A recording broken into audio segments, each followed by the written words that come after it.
The night air hung heavy over Willow Creek, thick with the scent of old machinery and rain-soaked earth.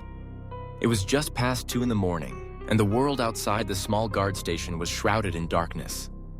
Inside, a single bulb cast a dull yellow glow, illuminating the tiny desk cluttered with logbooks, empty coffee cups, and a bank of aging monitors. James sat hunched over, his gaze flickering between the screens, each one showing a different slice of the abandoned factory grounds. With every tick of the clock, the silence pressed in closer, broken only by the soft hum of the monitors and the occasional creak from the ancient building settling on its foundations.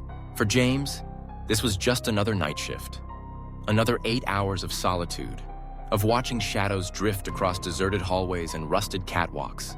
He had told himself 1,000 times that nothing ever happened here, that the stories whispered among the other guards were just that, stories. But as the minutes dragged by and the hour grew later, an uneasy feeling began to settle in his stomach. His thoughts were interrupted by a sudden metallic clang echoing through the factory's cavernous heart. James straightened, heart thudding. He scanned the monitors, searching for any sign of movement. Each screen showed only empty corridors and piles of forgotten machinery, shrouded in shadow. He tried to convince himself it was nothing, just the pipes or the wind rattling a loose panel.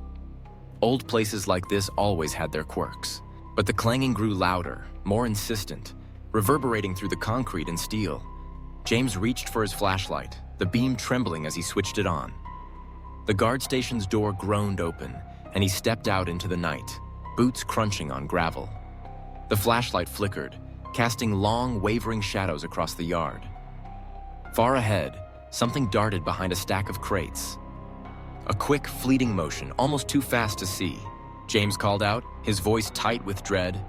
"Who's there? Show yourself!" His words seemed to dissolve into the night, swallowed by the darkness and the steady drip of rain from the eaves above. For a moment, there was only silence. Then, as he approached the crates, the beam of his flashlight caught something. A pale figure, just beyond the edge of the light.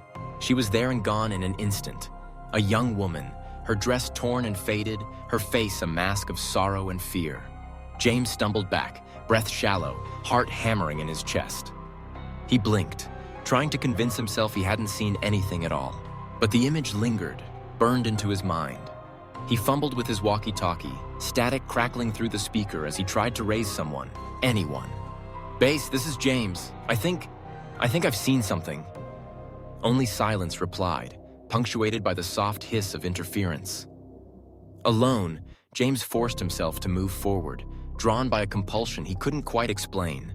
He edged closer to where the figure had vanished, every sense straining for a sign.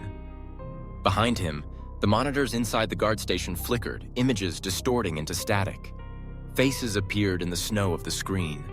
Her face, again and again, eyes pleading. Faint whispers seemed to drift through the air, so soft he could almost convince himself they were just his imagination. "Help us. Find her." As James moved deeper into the factory, memories of old rumors surfaced.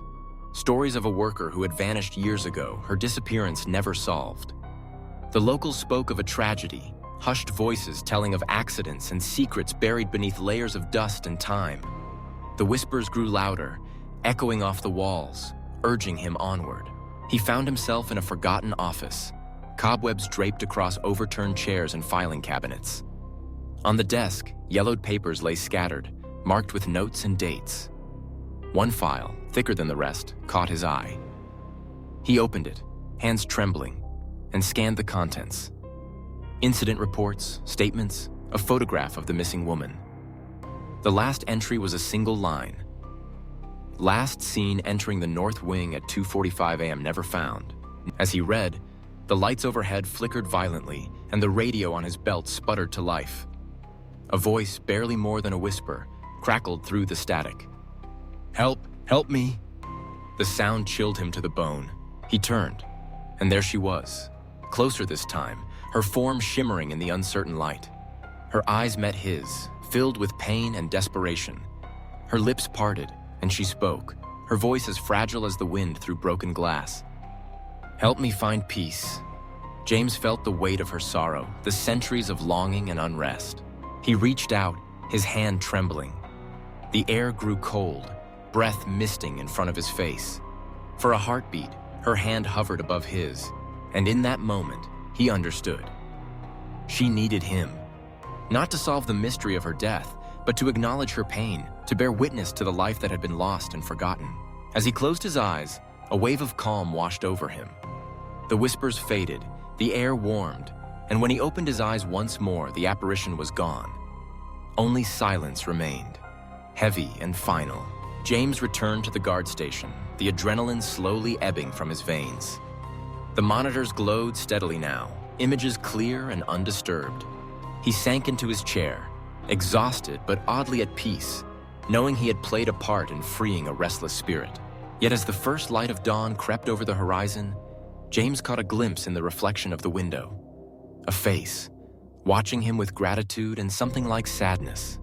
He blinked, and she was gone, leaving only the steady tick of the clock and the quiet murmur of the world returning to normal. But some nights at Willow Creek, the past refuses to stay buried. And for those who keep the midnight watch, the line between the living and the lost is never as clear as it seems. But as the silence of the factory settles in, James can't shake the feeling that something is watching him. Shadows twist and stretch unnaturally along the crumbling walls.